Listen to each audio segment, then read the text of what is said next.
of Bihar, Nitish Kumar, claim of "We built the bridge of trust" was flagged when the water pressure of the Kandak River, the approach road of the newly constructed Satarghat Bridge 30 days ago, was not found to be low, and that of Bekunpur it collapsed on Faizula. On this, Pushpan Priya Chaudhary, president of Rulers Party, tweeted that the bridge of trust is breaking due to this presentation has been completely interrupted and contact with Champaran. So what to talk about when trust is broken? State BJP Sanjay Jaiswal was also found corona infected on Wednesday. The person Champaran MP confirmed that he himself, his wife and mother, both practicing doctors, along with his brother-in-law tested positive. We all are asymptomatic and have isolated ourselves.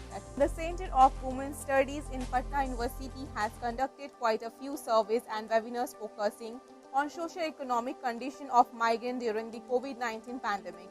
Recently, the center completed a sponsor study on the health and education scenario in 5 villages of Chausa block in Buxar district of Bihar. Patna district has reported the maximum cases so far, followed by Bhagalpur, Begusarai, Muzaffarpur and Siwan as on Wednesday.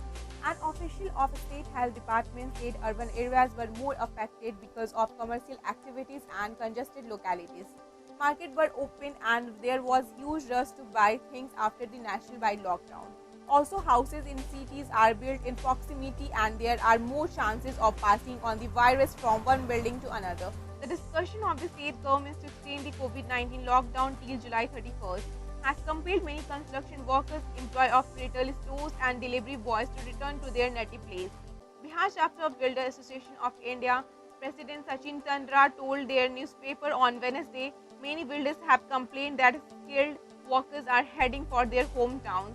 They have already been hit by the previous lockdown. Thanks for watching Rebel News India. Stay tuned for more updates. Don't forget to like, share and subscribe.